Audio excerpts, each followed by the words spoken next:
My name's Chris Beary. I grew up on Verona, Napoleon, uptown. Lived in New Orleans my whole life. Yeah. In your household as a child, was a music prevalent? Was it your parents very big music fans? My dad in particular. Yeah. Very big music fan. Music was always on all the time. What kind of music was he listening to? The Beatles are the main thing that comes to mind. Yeah. A lot of Allman Brothers. Yellow Submarine was one of my kid playing songs. Sure. You know? That's good. Were there any local influences that they were fans of? Yeah, absolutely. I mean, they would take me to see music in parks and festivals and things of that nature all the time. Okay. And this is how old? One. Really? You know, okay. So you grew up around it. Yeah. Grew up around it. Grew up going to the Jazz Fest when it was just a small little festival or fair. Sure. And other parks, you know, bands playing in the park and fairs. A lot of outdoor music happening at that time. Yeah. Were you aware, I guess, or how soon were you aware that local music was prevalent, not just like there was a separation between the two? In other words, Yellow Submarine was somewhere else, but we had our own style of music and we had our own musicians living in the area. How old were you when you realized? I would say it was a process, right? I can remember having a small little transistor radio next to my bed. It was an AM radio as a young kid. And listening to the disc jockeys talk about music and not having any appreciation of the fact that the disc jockeys were local, but the musicians were not, right? Okay. So, and I know that as a 5, 6, 7, 8, 9-year-old, I didn't really have an understanding that the bands weren't all in New Orleans. You know, I think as a kid, you grow up with the idea that the world all revolves around you. Sure. So I'm thinking that the Beatles, you know, live down the street, or the Allman Brothers, or something like that. You know, everybody on the radio is local, literally. You know, like somewhere in the neighborhood. And I guess I started to realize that that wasn't the case when I started to ride my bike and had a little freedom, so, you know, to go out ride my bike without my parents. And that was probably when I was about 12, maybe 11, 12. Yeah. I was able to go further than just in the neighborhood. And I started exploring. Some friends of mine and I would go over to Tulane, used to have big concerts out in the quad on Friday afternoons, just about every Friday afternoon back then. And Jimmy used to have all ages shows where you could go on Saturday. And I think that what Jimmy was doing was he would have the band that was going to play on Saturday night do a sound check and play in the afternoon for kids. And that's when I started to realize that we had a local music scene and that those musicians were different than the musicians that you were hearing on the radio or the mainstream records you were getting at the record store. Sure.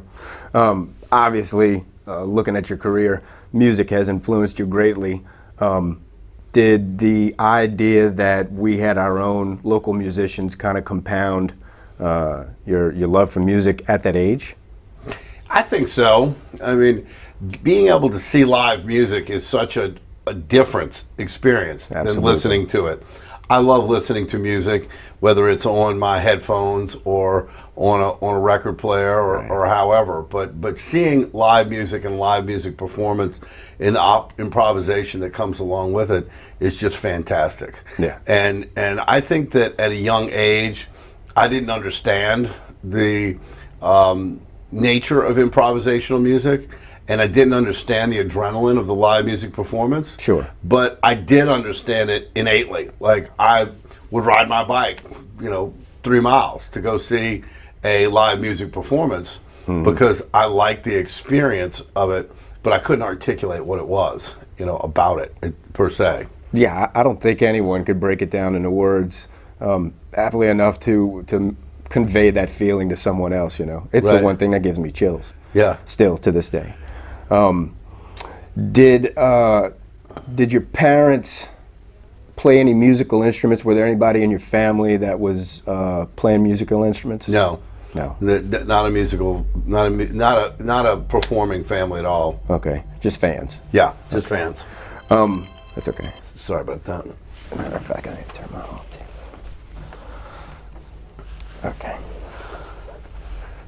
So you're getting to see live shows at Jimmy's at a young age, Right. And you're getting to, I guess, acquaint yourself with the idea that there's a local scene. Right. And at what point, I know this is much further down the road, or maybe you had an inspiration early on, I'm not sure, but at what point did you see yourself getting involved personally with any aspect or element of the local music scene? Well, I would say that as I was in high school, I started to really enjoy going to see live music. And in college, I explored live music. And it just became something that grew more and more, right? And as I started to peel back the onion of experiencing music at a different level, I wanted to add things to it. So I started going and seeing different bands on more than one occasion. And sometime early on, when I started going to see live music, it was just to see live music. It wasn't to see a particular band. At some point that changed. I started knowing the bands that were playing, started following where they were going to be, when they were playing, and trying to make it to certain gigs to see certain bands. Sure. Still going to clubs where I like just the atmosphere, like Benny's, on Valley Street, but to see the particular band. And then at some point, that evolved into wanting to get expressive about it and almost try to help spread the word about it. Okay. And the first main thing that I did in that regard was to build the Funky Tucks in 2004. And that was the idea that funk music, not just New Orleans funk music, but funk music in general, something that I'm just naturally drawn to. Okay. And I love it so much that I wanted to celebrate it. And when we were thinking about what type of theme to put on a float for Mardi Gras, naturally funk came up. And the idea to do, we're in the crew of Tucks, the idea to do a Funky Tucks was what we came up with. And from there, it's just been deeper and deeper and deeper into getting to know musicians, getting to know clubs, getting to work in the space itself. Now, if we could back it up for a second, this is quite a long span of time between your growing love for music in college and starting Funky Tucks and incorporating local elements of music into it. In the midst of that, how did you? For some people, they have a natural ability to play the drums or something. So, or they like booking bands or something like that. So they see themselves a way into this machine, but for yourself, it took a little bit longer because you were earning degrees. You became a lawyer and a CPA. And what were you doing in the meantime? Did you just still consider yourself a passionate music fan, or did you always want to see yourself further into behind the scenes of music, if you will? Well, a couple things. One, I'd love to have been in a band, if at all possible. My dad owned La Casa downtown in Decatur in Toulouse in the 70s when I was about 11, 12 years old. And he had live bands play there. And when I would spend the night there, I'd go downstairs in the morning in between the, bar closes at 6 a.m. and reopens at 11, turn the jukebox on and play the drum set that was backline there. Okay. To the drum, to the music. And when I was 17, my parents got me a drum set, or 16, my parents got me a drum set. I love playing the drums, but never got lessons and never was good enough. I didn't even really try to be in a band, but never really was good enough, I don't think, to be in a band. But I do have that natural inclination to want to be part of the music. Sure. And I think you get that experience when you're part of the live music. It pulls you in. Particularly growing up in the era of punk, where you had that crowd experience, whether you were slam dancing or not. You had that energetic crowd experience that was going on in that punk genre that really was electric. Drew you in. Yeah. I'm an entrepreneur and have been my whole life, and that was my natural inclination is to be an entrepreneur. Even as a little kid, I played music for parties and charged people, I think it was $60 for two of us to go with tape decks and a mixer and play music at parties. As I got out of law school and was a CPA, started working, I ventured into business. Real estate was first stuff I did. I got into restaurant, bar business, and ended up buying Jimmy's from Jimmy in 1998 or 1999. That was my first sort of foray into the music business. Oh, okay. Yeah, right. and had no idea what I was doing. And I wasn't managing the club. My partner, Scott, was managing the club. And he had no idea what he was doing either. And Jimmy did a really good job of trying to teach us. But it was at a day and time, the late 90s, where live music in New Orleans was not what it is right now. Right. People were not going to see live music the way that they were. And they certainly weren't frequenting Jimmy's the way that they had been historically.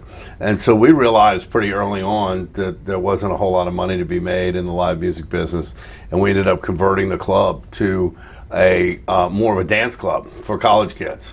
Audubon Tavern had just closed, and we took over that kind of theme and converted it, and then ended up selling it. So I only had it for a couple of years, but it was interesting, you know, to learn a little bit about the business. I learned enough about it to know that we couldn't make much money in it. Right. I didn't want to be in it. Ever since then, I've never looked at the music business as something to make money at. Anything that I've done in the music business since then has all been charitable. And maybe, you know, I'd never thought about it, but maybe that Jimmy's experience was part of it. And I think the other part of it is I've just over the years gained an appreciation for musicians and gig workers, and that is the lifestyle that they voluntarily live. Accept, yeah. Yeah, they accept a lifestyle because they're committed to their profession and they're committed to their art. That they don't live a life that most of us have. They don't have a paycheck. They don't have life insurance. They don't have health insurance. They don't have dental insurance.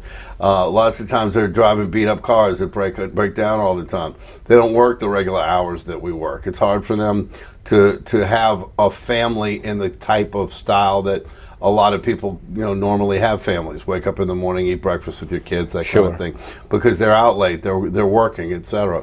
And the more I've gotten to know musicians and gig workers, the more I've felt like there needs to be two things. One, immediate support for them because they are such an integral part of our life in New Orleans, that there needs to be more conscious effort to support their life any way that we possibly can.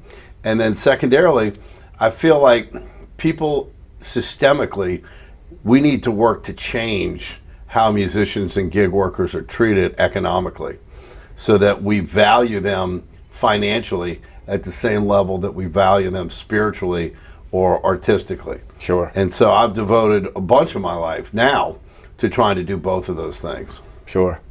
Yeah, it's funny, if you go back to the Renaissance era, people in the creative arts were kind of revered. They had their own space in their, I guess, local area where they were kind of put up on a pedestal. Right. And they weren't burdened with the day-to-day, I guess, trying to make ends meet, you know. Being that your knack was for entrepreneurship, is this the point at which you felt like you found your way to be able to, I guess, become a part of the local music scene? Is that when it first? It really just happened bit by bit and inch by inch. Yeah. One of the big turning points for me was for our Mardi Gras group, which I'm the captain of, that we parade 4 floats in. We generally have a function on Thursday night when most people are just coming in town, or the people who are in town are getting ready to start Mardi Gras. We do something on Thursday night, having a band that sort of breaks the ice. It gets everybody together to rev it up and start the function. And before that, we had been having a band play on Friday afternoons to sort of start having a lunch, and then having a band play on Friday afternoons to start.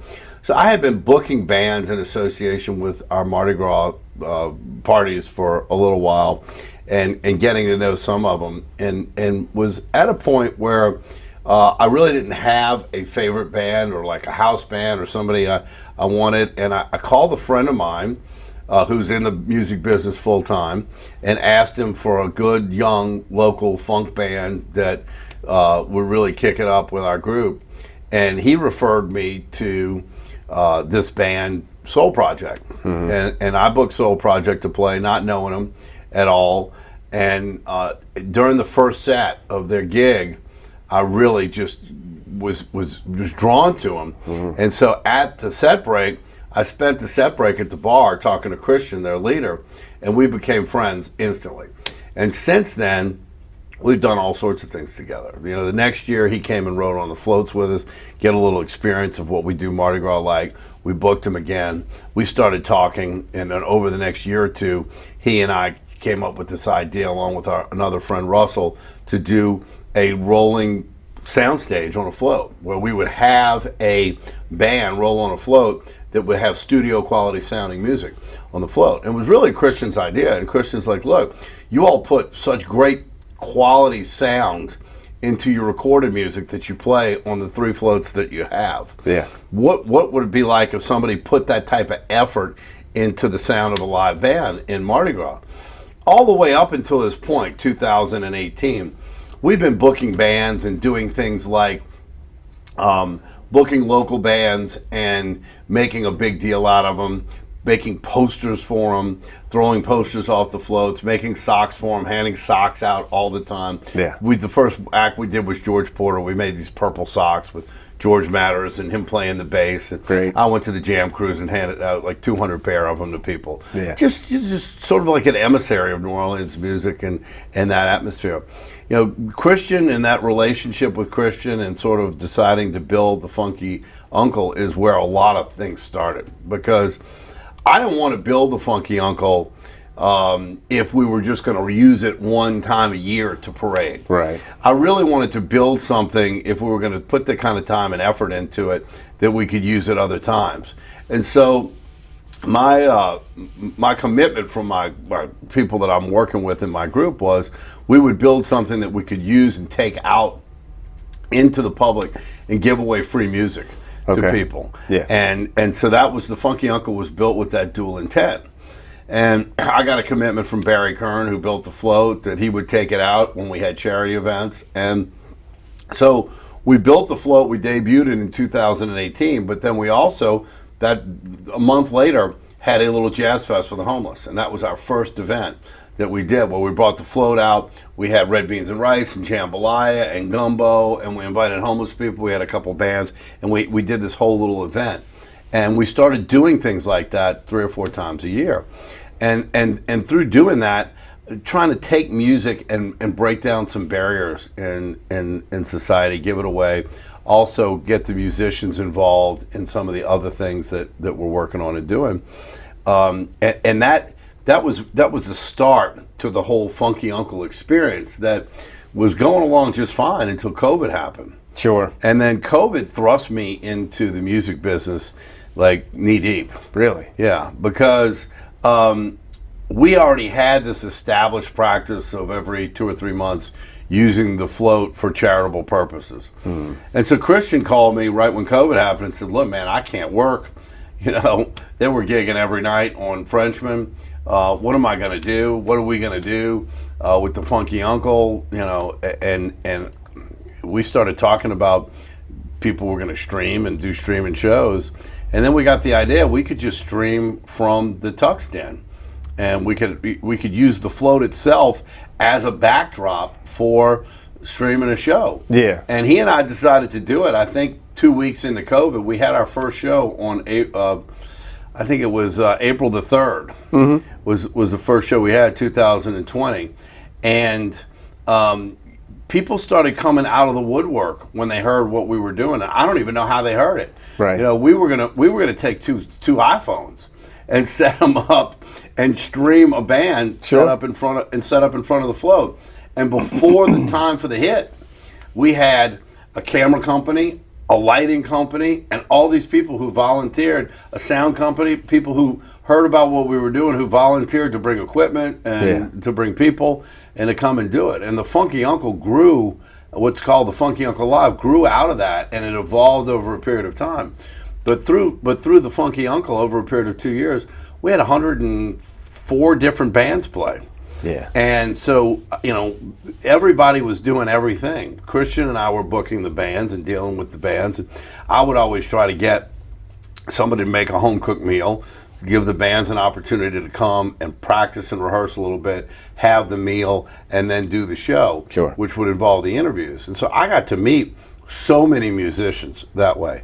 I was a fool. I thought when we first started doing the Funky Uncle, we couldn't find more than 30 bands that would be willing to come play a show. I had no idea we'd be able to find over 100 unique bands. Sure. Yeah. I wanted to ask you, was anybody, to your knowledge, live streaming became commonplace shortly after the onset of COVID, but in the beginning, this was one person's discovery of a means to an end that really caught on like wildfire and became a medium for everyone. Right. Had you seen that before? No. Had Christian seen that before? No. It's just something that y'all came up with on the fly. No, he just came up with the idea that we would do it over the phone and live stream it. I think when we streamed our first show, some other people had started to do it. I hadn't seen it, but people were mentioning to me that some musicians were starting to stream from there for the living room as a means to try to make money. But as far as I know, nobody was live streaming from a club or a venue and doing like a whole band. Right? Because you weren't supposed to be on the street. You weren't supposed to be next to people. You weren't supposed to be with each other. And we were breaking all sorts of rules by having bands play together. Now, we did, if you look at those early shows, we spaced people out, in our set very far away from each other. We even had a lot of musicians who wore masks during the performance. Everybody would wear a mask off stage, but during the performance, some people wore masks on stage. But I went from the point where I was relatively out of the music business completely and not part of it at all, to talking to bands, talking to agents, talking to gig workers, talking to cameramen, talking to people who work behind the scenes every day. And every day I'm on the phone talking to people. And it also gave me a real education, not only in what you see when you look at the band, but what's behind the band. Everything that goes on to produce a show. Okay. All of what happens from a filming perspective, what happens from an audio perspective, what happens from a lighting perspective, the venue, how you have to deal with the venue. And I just like a little kid in a candy store, I was just eating it up. And I think part of what allowed me to explore it with such innocence was the fact that I wasn't making money at it, that it was completely a charity. There was no profit-driven motive whatsoever. And as a result of that, people seem to be drawn to it. It's disarming, I think. When you're doing it for free, it's kind of disarming. It makes you more approachable. And people seem to be drawn to it. Sure. And before you knew it, we were giving money to Offbeat and Tipitinas and the Maple Leaf, and we weren't just supporting musicians. We weren't just supporting gig workers. The whole thing grew just exponentially. And a big component of that was Frenchie. I can't go much further without mentioning Frenchie.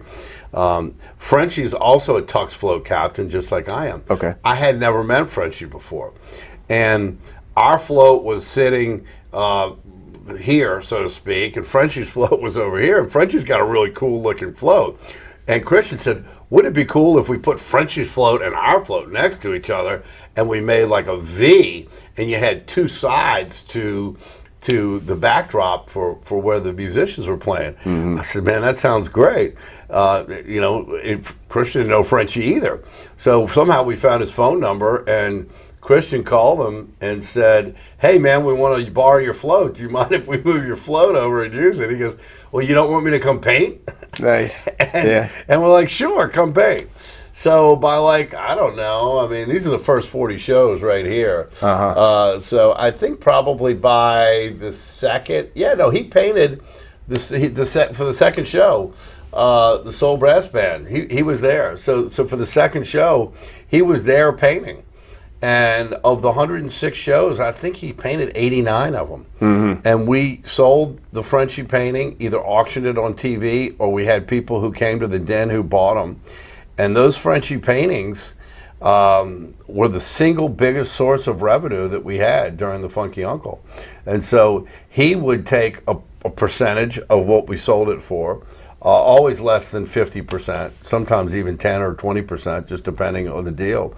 And the rest of it would go to the charity, to the musicians and the gig workers. Yeah. And I fed off of his generosity and his spirit tremendously, because he's such a giver. And Frenchie's so well known in the music community that he became an integral part of what we did and our connection to musicians.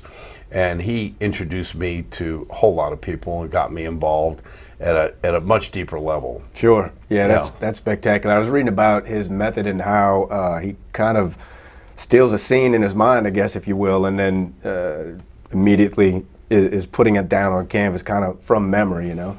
And to be doing it in the midst of live entertainment, I think that's pretty cool, man. It is super cool. Yeah. And it shocks me how fast it can happen. Right. Right? So he takes a white canvas, generally, sometimes it works with a black canvas, but he takes a white canvas generally, and as you say, steals the scene in his mind, and he starts to pencil sketch the scene.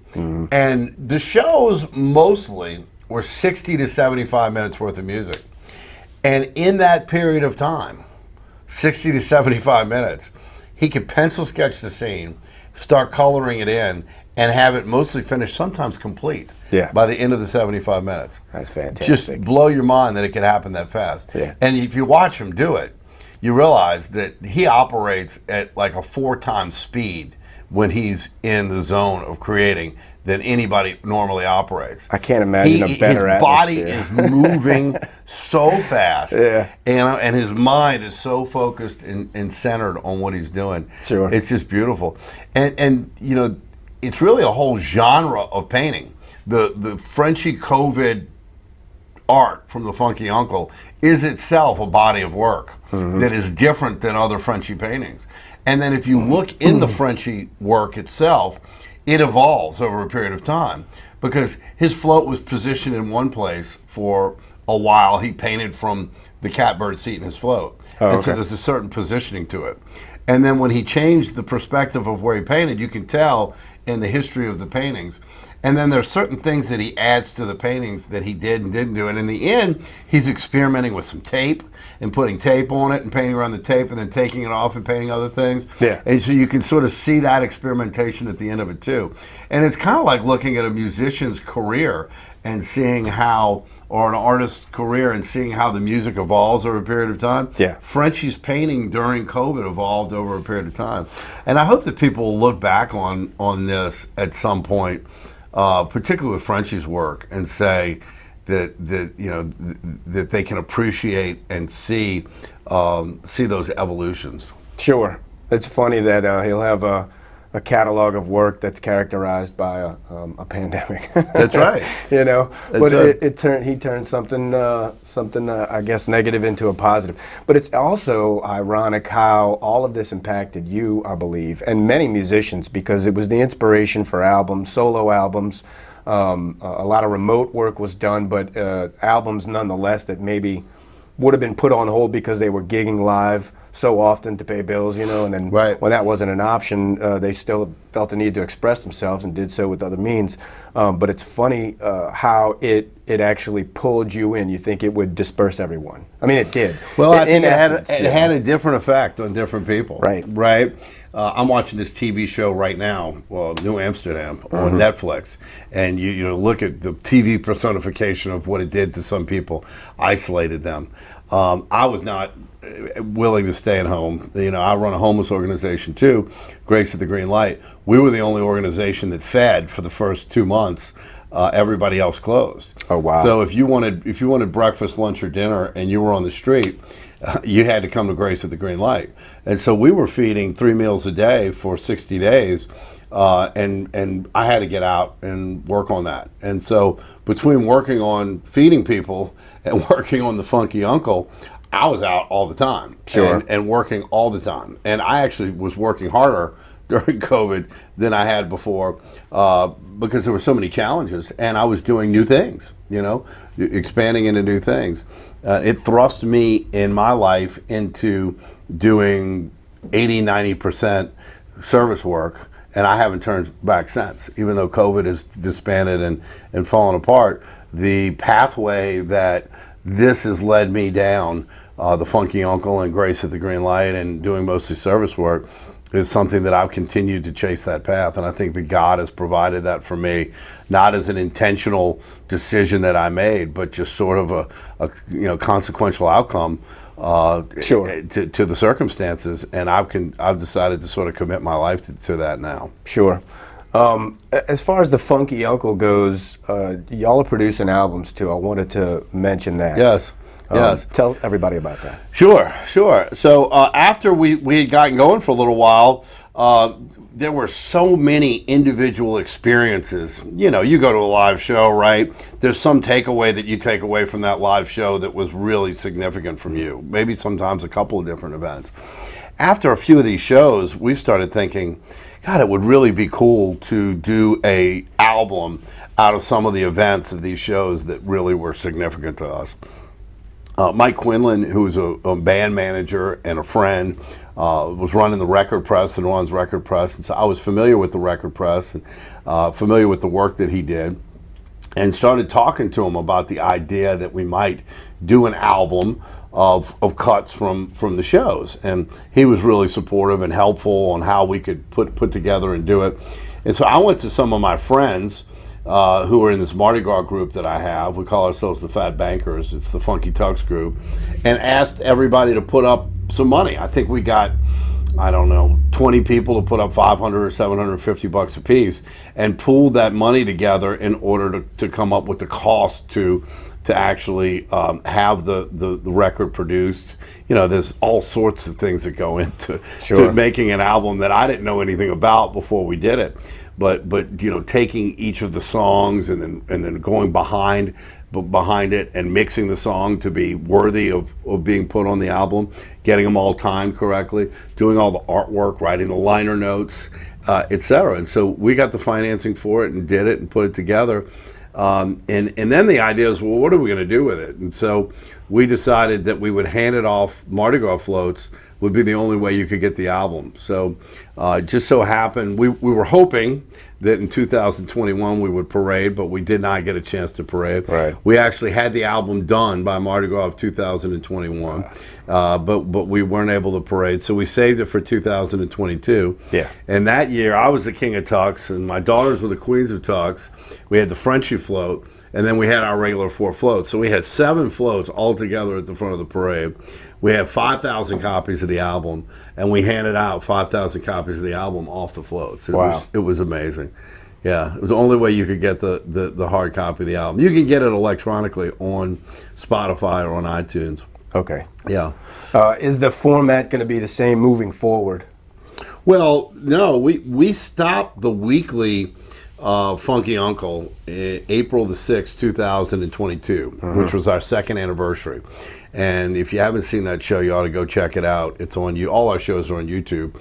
But what we did was we did a history of the artists that are on the side of the Funky Uncle. Yeah. Starting with Professor Longhair.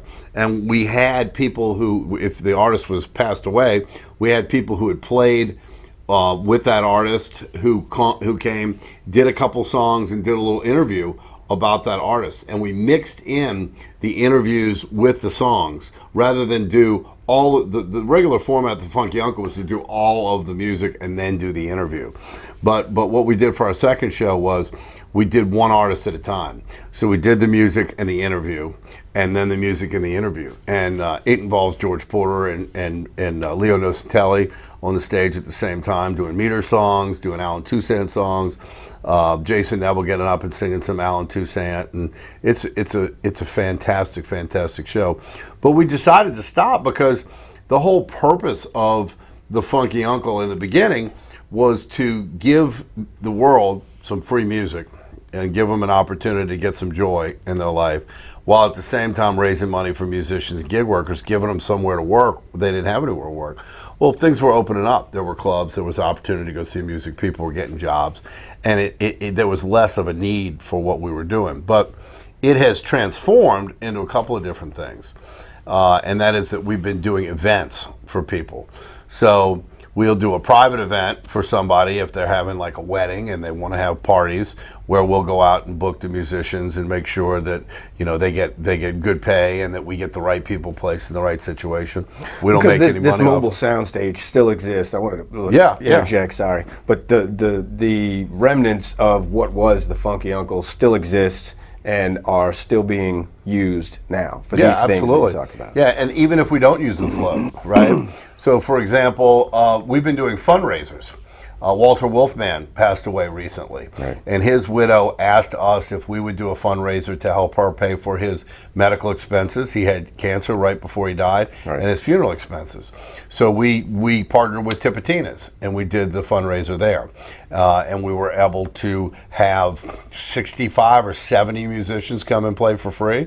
To support Walter's family and to raise money, put up a GoFundMe, and we're able to raise all the money necessary to pay for those medical expenses.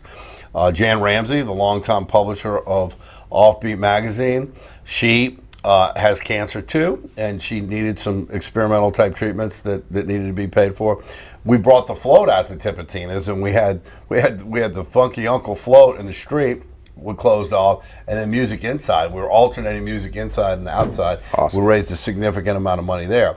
And so we're still raising money every time you turn around. We're doing something over Jazz Fest where we're promoting a bunch of shows and raising money for the homeless. In doing that. So we're still big time members of the community. We don't give out grants like we used to because we don't have the cash flow. It's more individual specific, but we still give out a couple. Just 2 days ago, I got a call from a drummer that you would recognize his name, and he's on some hard times, and so we've got a little money left over, and I can always pick up the phone and call people and try to get them to help out when somebody's in need. Sure. So I think that the Funky Uncle family now is a place that people can reach out to when they're in need. Sure. And if they're in the music community and in need, we'll find a way to help them. Sure. Moving forward, I wanted to talk about the new Music History Museum that is planned. Please tell us about that. Okay. So it all comes from the Funky Uncle Live. Our format was music and then an interview, and we have some great interviews. And in the beginning, I was just a student of sitting and listening to these musicians talk. Right. It wasn't always just about how COVID had affected them. It was about their life, their influences, where they grew up, inspirations, particular albums, where songs came from, etc. You never knew where the interview was gonna go. Sure. After seeing so many of the interviews, it occurred to me that we needed somewhere in New Orleans that could take the collective of all of this inspiration, knowledge, history from the living people and from the prior people, and put it together in a curated way that can educate and inspire not only our community but the world. Since New Orleans music has had such a big impact on the entire world. And so I started with the idea of doing a funk museum and doing something smaller, and I talked to anybody who would listen to me. I was introduced to Reed Wick, who is the local Grammy representative, but also a guitar player. He's a guitar player in the Bucktown All-Stars. And we booked Bucktown All-Stars to play the Funky Uncle, and he and I became friends, and we started talking about the idea of doing this. And he loved the idea of doing it, said he'd been trying to think about doing something like this for a long time.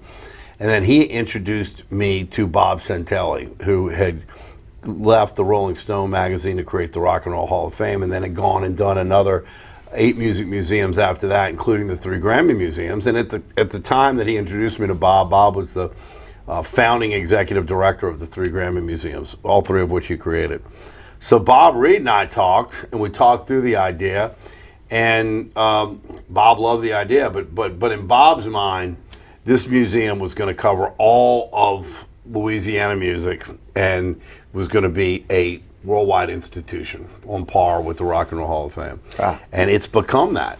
and it's become that from a little kernel of a seed of an idea that's been nurtured and matured and fed by many other great people that has evolved into a 120,000 square foot museum across the street from the convention center. It's going to cover all the genres of Louisiana music from Congo Square until today. We've gotten a fair amount of economic support from just local music lovers and friends. The city of New Orleans is behind us. They've given us $1 million. We've been able to do economic planning, architecture planning, all the real estate planning necessary, some spatial planning, curatorial planning. We've got an advisory board of about 45 people who are in the music business and industry, musicians, teachers. Every major university in New Orleans and LSU are covered on our advisory board. And all these people are contributing their knowledge and their experience and their background into the foundation that is making this become what it's evolving into. And I'm getting to work on it, and a lot of other people from the Funky Uncle are getting to work on it, just sort of as stewards of this this idea of New Orleans or Louisiana music, and hoping and trying our best to make sure that the story gets told in a way that is going to do it justice, and in a way that's going to inspire the future. And we're going to do all sorts of new creative things that haven't been done in music museums before, like we're going to integrate live music into the museum experience. So we're going to have a stage where music is being performed all the time that the museum is open. And there are going to be parts of the curated area that are open to the live music performance. And the performances are going to be integrated into the museum-going experience. Yeah. And so this is going to give young bands, new bands, a format and an audience, and it's also going to give museum goers the ability to have a type of programming that's very unique, that hopefully will tell the story in a way that's even better received than your traditional museum experience, where you just walk in and read something on a plaque and look at a picture. So it's going to encompass all of Louisiana, not just New Orleans. That's right. And live music. Give us an idea of how about the size of a project that we're talking about. What size is $160 million, 120,000 square feet. 120,000 square feet. Yes. Yes. Wow. It's going to be gigantic. Sure. And it's going to be on par with the Rock and Roll Hall of Fame or the Country Music Hall of Fame. It will. It's estimated to have 712,000 visitors a year, which is more than the World War II Museum, but just a little bit less than the aquarium. Sure. Give you an idea about the size of the institution. That's amazing. Yeah. And I would guess that your involvement, I guess proper, is you're on the board along with the 45 others. Right. So we have two different boards. We have a board that is the business board that runs the entity. I'm the chairman of that board. Reed Wick is the vice chairman of that board. That has about 10 people on it, maybe 12. And then we have an advisory board that's doing a lot of the content creation and work with the subject matter of the museum. That's got about 45 people on it. Sure. Is Funky Uncle going to have a display in there somewhere? Yeah, the Funky Uncle's going to have. We're planning to curate the music club / restaurant. Will be one space. That'll be a restaurant and a club. It will have things like dinner theater, where you can actually go and have a nice meal and watch a performance. But it won't just be a show. We're going to have 90-minute to 120-minute shows at 6 o'clock at night that tell different stories. For example, you might be able to go on Monday night and see the story of Louis Armstrong, where you will have people who will tell you the story and intersperse music within it. So they'll tell you where he grew up, the proximity to the museum, how he learned to play, what he learned to play, maybe play an early song. Then talk about his development years and how he developed his band and started to travel and started to write, play a couple more of those songs, etc. And it's a type of music programming that we don't really have in New Orleans. And we're really looking forward to being able to use that genre of education as a way to educate people and to entertain them at the same time. So that space, the restaurant and the club, will be the Funky Uncle. and we're gonna curate it like the Funky Uncle. That's cool. And then we're gonna have a space upstairs that is very large upstairs that we're gonna have a music curation for up there. And I'm hoping to do Jazz Fest up there where we curate the whole upstairs, which is like a private club party room where you can rent it out for occasions, weddings, conferences, things like that. It's going to be indoor and outdoor. You could even have 2 bands up there playing at a time. It's going to be a really nice space. It sounds like a real versatile space. Yes. Well, it's key to the survival of museums and cultural experiences like this, that they have a component that can be used by the outside to generate additional sources of revenue. And so Bob Santelli has been very helpful in showing us what other museums have done in the country to use their space. So it's wonderful for the community to have the opportunity to have a party as small as 100 or 200 people or as big as 1,200 people in the varying spaces that we could have in the museum. I can foresee, on a Friday or Saturday night, 5 years from now, during high time, March, April, tourist season, there could be 4 or 5 different functions going on at the museum at one time. Gotcha. You'll have the lobby, you'll have the club, you'll have the upstairs area. It's going to have a theater that's got 250 seats.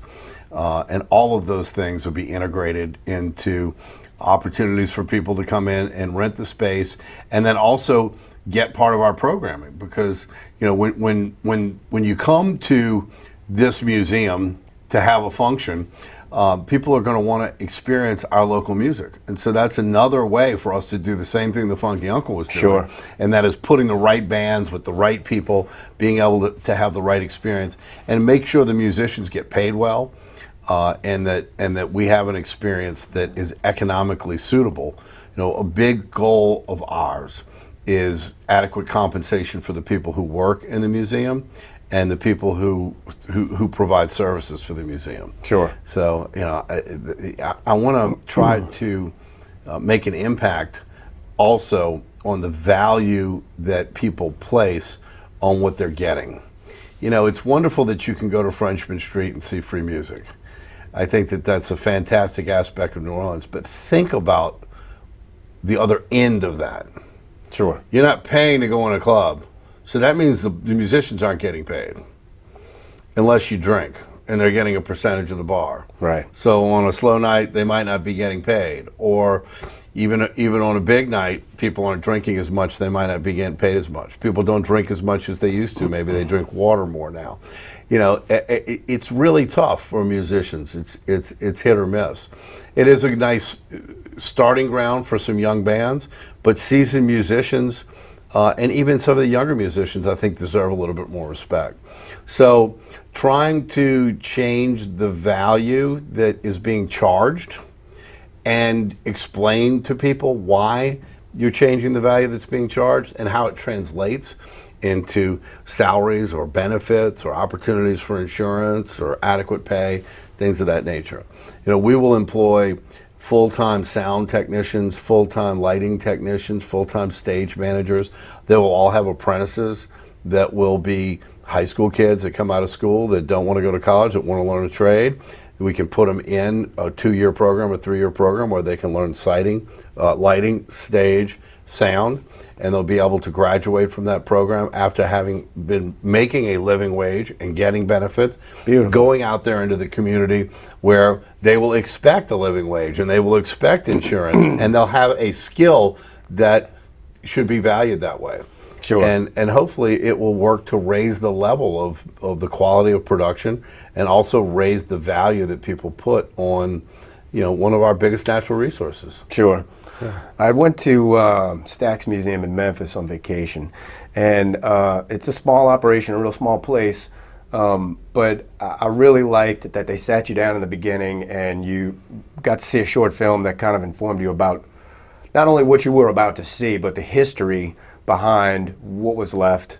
And I think it's super important that museums take the moment that they have with people. You have their attention for such a short period of time, but take that moment to educate them a bit about what it is they're seeing instead of just kind of showing them some eye candy, and then ushering them to the popcorn line or something like that. Yeah. So that's really cool that y'all are going to be not only educating viewers of people who are walking through the museum, but also educating people properly with a trade. I think that's excellent. That's right. And I think it is important too. A good introduction to capture their attention, to give them a summary of what they're going to get ready to see in an entertaining way. And we're already in the process of developing a storyline of how we will do our introduction, similar to what you got at Stax. Sure. That's all happening right now. That's beautiful. The procurement of these artifacts. Right. That's got to be a monumental task. Well, it is going to be a monumental task.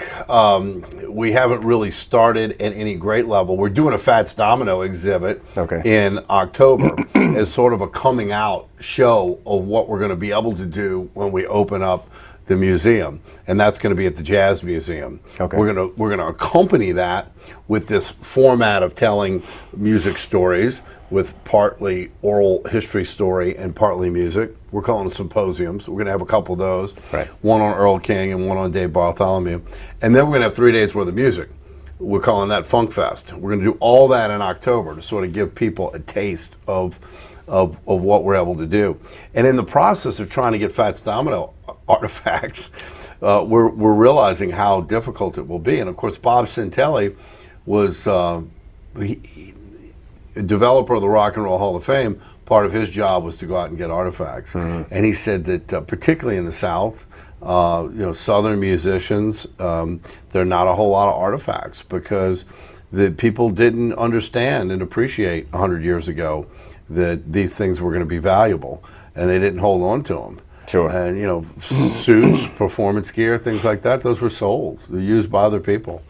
And it is harder. I'm driving to Covington tomorrow to pick up a Fats Domino ticket from I think it was $2.50 for a show that occurred in 1951, something like that. Yeah. A friend of mine just happens to have this ticket signed by Fats Domino. Wow. So those things are hard to find. But it's going to be an inch at a time, it sounds like. I think. An inch at a time. Yeah.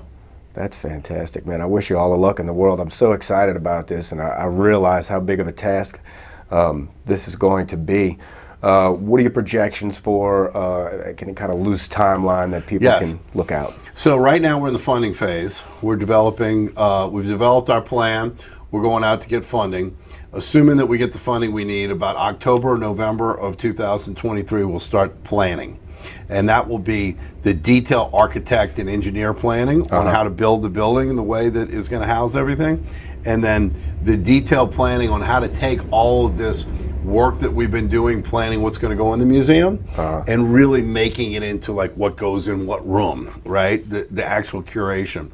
That will take all of 2024 to do the planning, both the interior and the exterior planning. And then 2025 and 26 will be construction. And so we should be opening in early 2027. 2027. And you had mentioned the things that you all want to include in this museum. Has that been kind of laid out as far as the contents, the material, and the subject matter? Well, there have been a couple of different charrette meetings where we've taken many people with broad breadth of knowledge from the music business, and we've started to create an exhibit plan. But that exhibit plan is not like this room is going to have funk music in it, this room is going to have jazz. That exhibit plan is an outline of what should go into the museum. Like a curriculum of sorts. Right now, we've taken each subcategory of that, and we form committees. And those committees are looking into that subtopic. For example, jazz. The jazz committee is going to look at jazz and then make recommendations to the curator on what should be included and covered. And we have people, for example, on the jazz committee who run the jazz orchestra right now, or who teach jazz at UNO, etc. Those people are going to be involved in making recommendations to the curator. Then the curator will work with the property developers on how much space we have and how much space we might need for each topic, and try to fit that puzzle together. and that's going to be challenging. To say the less, putting it lightly. Wow. Okay. Well, gosh, man, I think we about covered it. I appreciate your time, man. That's Thank you, man. fantastic. Thanks for taking an interest in it. Absolutely. All right.